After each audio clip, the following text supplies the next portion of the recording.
Welcome to Media Melanie Talks TV. I'm Melanie, and I'm back to talk about Severance Season 2 on Apple TV+. Like Milchick said, it's been a while. In fact, nearly 3 years since we've had that show. And while I am one of the first people to be critical of long hiatuses, I also do give a pass because obviously we've had the pandemic, we've had the writers and actors strike, so there are some external forces at play. This still did seem to take a while, maybe not as long as Euphoria, which I believe will be 4 or 5 years by the time it returns. This was worth the wait. Severance is a masterclass in television, and this is one show I am going to be on the absolute edge of my seat for every single week. Before I get into the episode, please go ahead, hit that subscribe button so you don't miss any of my Severance Season 2 coverage. I also cover a lot of other dark and mysterious TV shows, so make sure you're here for that. Before we get into more of my reactions, I also just want to tip my hat to the Apple TV marketing team. I am a marketer myself, and watching them intersect promotion and storytelling. They did this pop-up in New York City where they had all of the actors inside this cubicle set to look like the Lumen severed floor office. So smart. Thinking outside the box. I've been critical of Apple TV Plus because there are some shows that they don't seem to be marketing at all, that are just flying under the radar. Then, of course, there's Disclaimer. They seem to throw a lot of money at that, but I do think they reserved quite a bit of their marketing budget for Severance. I mean, I got in the car to drive my son to school today. What did I hear? A Severance podcast commercial. They are taking this to the next level. I've loved seeing Ben Stiller being so involved in this process. He was there taking pictures at the pop-up like a proud dad. He is on social media just sharing away about season 2, and you can just see his excitement for what is to come, and I think that's getting us excited too. And note, Apple TV Plus marketing team, if you need a remote marketer, I'm in San Diego and I'm available with lots of great ideas, might I add. Oh, and let's not forget that we have Lumon Industries on LinkedIn with an actual page that posts. I just love that. And again, if you have not read the Lexington letter, that gives more context and lore into Lumon Industries as a whole. And you do not want to miss that. It's on Apple Books, so go ahead and download it. I love how they are just creating this complete Lumen Severance universe. It feels so immersive, and I can't wait to see how they continue this campaign as the season rolls on. First up, let me ask you a question. When was the last time you saw a night gardener? You say you've never seen a night gardener before? Helly, we are all onto you, especially Irv. When we had the Innies back together, they're all, of course, recounting what happened with the overtime contingency, the things that they saw when they were out there. Mark recounted the whole situation with Gemma and the fact that Rickon, the author of the book, is his brother-in-law. Poor Irv, who, by the way, my heart is absolutely breaking for, said the outside world is really not for them, and for him, there's nothing there if he can't be with Bert, who, of course, he did see through a window with somebody else. That tore me apart. And then seeing him and Dylan back together, Dylan talking about Bert and how he kind of wants to still be helping Irv, it just tore me up. And again, there's still this mystery with Irv from last season as well, why he is painting the hallways with the testing floor elevator. Is it possible he's been down to the testing floor before? There's a possibility there is some cloning situations involved here with this show. Maybe Irv is a clone, I'm not sure. But one thing I know is that his Innie and outie do seem to be bleeding together, especially because we saw that black paint kind of melting into his Innie existence back in season 1. And Irv just did not seem very happy to be back there. He did end up staying because Dylan convinced him, and just what a cute friendship between the two of them. But our girl, Helly, she said that she just woke up in a boring apartment, nothing to see here. I did not buy that for a second, and neither did Irving. Night gardener Helly, come on, you can do better than that. There's one of two things going on here. Either Helly is lying because she obviously doesn't want her team to know that she's an Egan, because odds are they would probably turn against her.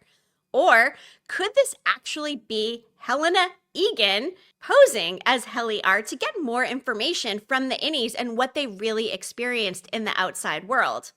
I can't picture Helena actually going down there and slumming it. I can picture her sending her Innie back down there to punish her for what she did in terms of exposing the real issues with the Innies and how they're essentially slaves at that Egan family gala back from season 1. So I'm not sure yet. I'm not convinced that it is Helly R. There are just some things off about her. Like the night gardener thing. I don't know. Just, it seems like a weird lie.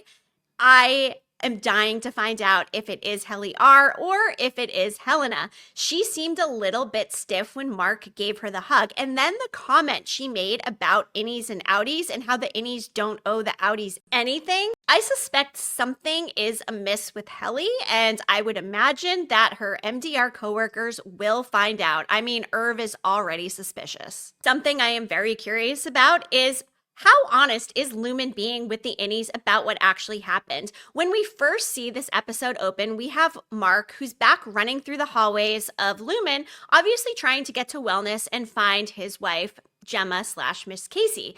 Wellness is completely gone. Mark is introduced to a new group of coworkers. We've got Gwendolyn, Dario, and then another Mark. And then Miss Huang, who is essentially a child. What is going on there? Something I loved about Gwendolyn was when she was asking Mark about, hey, how's the wind? What did it feel like to get blown on? I just think it's so sad that some of these Innies don't even know what wind feels like. Like she said, brother-in-law stuff was not on the list of things an Innie would be interested in finding out in the outside world. But before Milchek brings Mark to these new coworkers, he shows him a newspaper. I'm going to go ahead and put a picture of the newspaper up here because it is sus AF. First of all, I don't buy that it has been 5 months. It could be even longer. I'm not ruling out that they have potentially put some of these Innies back on the testing floor to somehow punish them or, I don't know, do something with their chip to perhaps prevent another overtime contingency from happening. But do you notice when you look at this photo, the picture of the whistleblower Innies and Dylan? It is the same picture that was on their desk, photoshopped into this fake ass newspaper. There is nothing legitimate about this. They even go through the trouble of redacting part of the stuff to make it seem real. It is not real. It does talk about Lumen reform in there, though. And it's interesting because we hear that they will be getting better snacks. They're not going to be recorded anymore. There's going to be pineapple bobbing, which, bobbing, like the germs of it all. Back on Halloween, we were talking about apple bobbing with my kids, and I just nasty, nasty, nasty. But I digress. However, in this newspaper, you'll notice there's something about sexual liberation for the Innies. What does that mean? Does that somehow tie into the family visitation area where they're going to have something like conjugal visits? Is Dylan G going to be meeting up with his wife Gretchen in there? And are they going to be doing it at Lumen? I'm not sure exactly what that part means with this reform, but I'm sure we're going to find out. And speaking of Milchek trying to groom Dylan into this secret-keeping, really awesome Innie who does what Lumen wants, Dylan is right to question and say, is this real? This family visitation facility situation? And Milchek's like, well, if you take the name of it at face value, then yes. I don't believe anything Milchek says. I do not believe that that is the case. And honestly, who knows who they could even bring in there? If it's an Innie having some sort of visit, they could bring anybody and play them off as their family because the Innie wouldn't know any better. Is this just some really messed up experiment? I do think that whatever they're doing in microdata refinement plays into the bigger picture here. While some of these numbers and the tasks that they're doing do seem innocuous, there's obviously something bigger at play. Like we saw in the Lexington letter, which if you haven't read, download that on Apple Books again. The woman there is a Lumen employee who is able to communicate with her outie self and they become friends. She goes on to learn that after she had completed a file on a specific day, within minutes there was some sort of explosion in the real world. So, is it possible that they are somehow orchestrating terrorist type of events? Is this some sort of corporate espionage where they're going after competitors, perhaps? Or does it have more to do with an AI formula? Something we saw at the end of this episode, which I'm also going to put up because I don't know about you, but I was staring at this. When Mark goes back to work, he's working on a file called Cold Harbor, which I Googled and has something to do with a Civil War battle. Not sure how that exactly ties in. But whatever Cold Harbor is, all I know is Miss Casey / Gemma's face popped up at the end there. What does that mean? Is this an AI learning situation and they brought Mark in because he knows Gemma and knows who she is as a person, knows her emotions, and he's trying to make this AI learn through him identifying the scary numbers, and we've got the 4 tempers and all of this stuff at play. I honestly have no idea what MDR is doing, but whatever it is, it can't be good. And what actually happened to Gemma? Did she really die and perhaps maybe was an organ donor and legitimately had her body reserved to be studied by science? And then Lumen, of course, took it. If so, would Mark have known that they took her and that's why he wanted to be a Lumen employee so he could somehow be connected to that? I don't think so. I think that they snatched him right up because there is a connection between him and Gemma. And obviously, Gemma is one of the people that lives on the testing floor and is never leaving. And we can base that on clues we saw in season 1. Or did Gemma not die at all, but somehow end up in a coma and they played it off to Mark's family that she did in fact pass away and they kept her alive in some sort of comatose state in order to infuse this AI situation into her and give her a personality, give her emotions? Because one thing a lot of these people down on the severed floor lack is emotional depth. They're all very simple. And it makes me wonder, while we know that Mark is not a clone based on things we've heard in interviews, could some of these other people be clones? Or could Gemma be a clone herself? The thing that keeps getting me, though, is that wouldn't they have laid her to rest? That would have involved like embalming and that whole process. Or did they cremate her or think that they cremated her and that's how Lumen got a hand on her? Now, speaking of Gemma and Lumen getting their hands on things, whatever is going on with Miss Huang, who is now this manager who used to be a crossing guard, I mean, she doesn't look like she's older than 15 years old.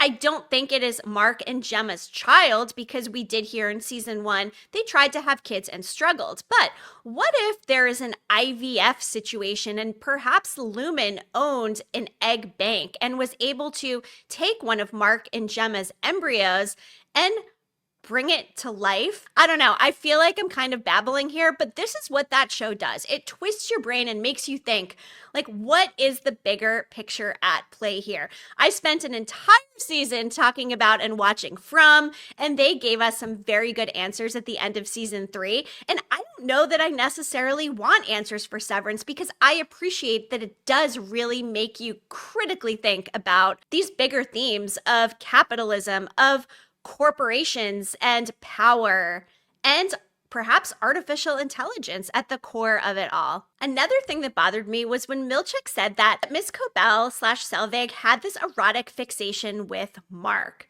What is up with that? I don't know if it really had as much to do with him as it does with whatever happened with her mother. We saw her mom's hospital bracelet and a breathing tube in that weird shrine in her house. I was at first thinking maybe Cobel is actually there to get revenge on Lumen. Maybe they did something to her mom. Maybe she was an early person who got the Severance chip and somehow didn't survive. And Cobel is actually some kind of a sleeper in there, trying to enact her revenge. But also, that would not make sense because she was the one to call after she got fired and say, hey, these innies are out here. So I don't think that she would have done Lumen that solid and let them know if that was the fact. But seriously, you guys, what are your theories on Cobel slash Selvig? Where is she? I mean, we've still got the message up on her computer. The next episode is called Goodbye, Mrs. Selvig. So are we going to get more Patricia Arquette in season 2? I'm kind of excited to see what's actually going on in that outie world and how exactly she is existing out there now, and if she still has any sort of ties to Lumen, or maybe they've moved her to another branch. I just don't know. One other little side note, when Mark was there with his new coworkers, one of them called Milchek Milkshake. And as I do, when I hear things that remind me of song lyrics, I literally started going like this. My Milchek brings all the boys to the yard. Damn right, it's better than yours. Because you know what? I can't help it. And now all I can think about when I say Milchek is milkshake. I just want to call him Milkshake from now on, and it's taking everything I have to not do that. I may or may not also drop a reel with some sort of adaptation of Milkshake with Milchek and Severance. So maybe be on the lookout for that. I'm not sure yet. Oh, shambolic rubes. When Mark pulled that stunt with the sticky note to get everybody out of his hair to go into Milchek's office and speak to the board on that speaker. Milchek said the board does not speak to innies, but obviously somebody must have listened because he was begging to have his old team back. Milchek puts him in the elevator at like 9:15, the beginning of the workday, and then we see him come back the next day. But did anybody else notice that sound and noise of Mark S. switching back to his outie? It sounded different this time. It just, from an audio perspective, there was some sort of differentiation there. I started thinking, there's no way Mark just came back to work the next day and his team is there. There's no way that they would want to do that because Milchek had already said that a couple of them did not want to come back. Could he have sent Mark down to the testing floor and more time actually passed between that and the return of his group of people? I would not be surprised. I don't know exactly what they would be doing to him down on the testing floor there, but something didn't add up, and that sound really set off an alarm bell in my mind, thinking, this just does not have the same sound or feel. So I think there was something more to that, which also, again, makes me think that there's probably been more than 5 months past since this whole situation. Passage of time here is really interesting because we are in an environment where it's fluorescent lighting all the time. It's like being in a casino and not seeing daylight. We're not sure as viewers how time is passing either, aside from knowing the 8-hour workday, but we have no actual calendar idea of the passage of time between season 1 and season 2. Do you believe what they're saying? Do you think it's 5 months? Drop a comment and let me know. What is going on with that Kier pardons his betrayers painting? We've seen various artwork throughout Severance. This one has a different feel. I'm going to put it up real quick. I'm sure you probably paused and watched it. Is there a resemblance to our MDR cohort and the people in the painting? Why is there an army there? What are they doing? Are they cutting off their heads? I have questions. And speaking of other artwork, did anyone notice the posters in the break room? We had I'm a Frolic-aholic, Be Ever Merry, and Grin and Bared It. They're really stepping things up and changing things around here at Lumen. Is it possible they're in a whole nother Lumen office? Probably not, because we did learn that this was in fact the headquarters or one of the first branches, because we did learn that Mark S.'s other coworkers worked at 5X.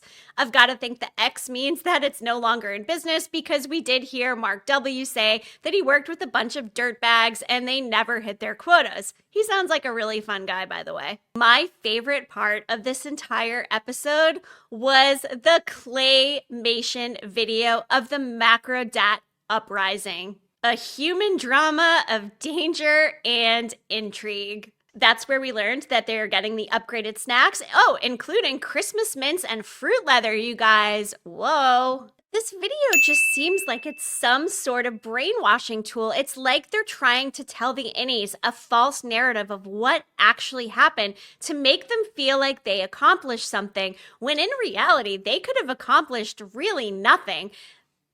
That whole Egan gala was really just for Egan family members. So if it was not a public meeting, then they could have kept all of that under wraps, and maybe it was never put out there about Helena R. and her Innie Helly rebelling. And similarly, perhaps Mark did not get it out fast enough that Gemma was alive. And Irv probably did not end up knocking on Bert's door and seeing him. Hopefully we will be finding out more about Outieville in episode 2, because again, it is called Goodbye, Mrs. Selvig. And Selvig is in the outside world. In next week's episode, episode 2, Outie Mark contemplates the meaning of a message. Lumen grapples with the fallout of the overtime contingency. So we are going to get more on the fallout, and perhaps they did actually do something out there, but did they get a parade? I don't think so, because that picture is fake AF. And if there was fallout, how is Mark's family not convincing him to not go back there? But if Mark's outie didn't figure out that Gemma was alive and only his Innie is the one that knows this, that's going to be a problem. What did you guys think of the season 2 premiere? Like I said, I think it was well worth the wait and could not be more excited for this season. I will be here every week covering it, and this episode raised a lot of questions, so hopefully we will be getting answers. Specifically, what is really going on with Helly? Is Mark going to be able to somehow reconnect with Gemma? Who is Miss Huang? Why do they have a literal child there? Is it possible that maybe she's even just a robot? But for other adults to be there working with a child, I mean, they obviously are like, hey, this is weird. What is going on here? It's got to be a robot. They cannot have an actual child working there. I mean, right? Is this outie family visitation suite even a thing? Or is it some ploy to test and see how well the Severance chip is working if they were to say go put Dylan G in there with a whole nother woman who is an actor playing his wife? And at the crux of it all, what is really going on with Lumen? I mean, this gives multinational corporate evil vibes. I literally can picture James Egan up there with his pinky up like Dr. Evil in Austin Powers. I mean, it screams villainous all over it. It seems like this is taking place in Pennsylvania, but clearly Lumen's been around for a really long time and very much trying to take over the world with this whole Severance situation. It seems like they've got their hands in everything. What is the truth behind Lumen and what is going on here? Are they cloning? Are these robots? Is there an AI component at play here? How exactly are they even getting these employees? Are people just wanting to sign up and work there? I want to see the Mark and Gemma origin story eventually to figure out exactly how they got there, how Lumen got their hands on Gemma, and what exactly Mark knew. And did they want Mark first, and so they maybe killed Gemma to get her? Was Gemma somehow tied into Lumen and they had to kill her to keep some sort of secret? There's a lot going on. I've got more questions than answers, and I hope that you will join me as we move through season 2. Again, please go ahead and hit that subscribe button. I am also covering Dexter Original Sin. I just dropped my Silo Season 2 finale. I'm going to cover The Hunting Party on NBC, a new high-level crime procedural. In addition to Paradise on Hulu by Dan Fogelman of This Is Us, starring Sterling K. Brown. Then in February, we've got The White Lotus coming back. Eventually, I'm going to cover School Spirits on Paramount+. Lots of good TV this year, so make sure you hit that subscribe button and just stick with me. Be sure to drop a comment and let me know what you thought about the season premiere, your biggest questions, and what you're looking forward to the most here in season 2. I'll be back next week, so I'll see you then. Thank you for tuning in. Media Melanie, clicking off.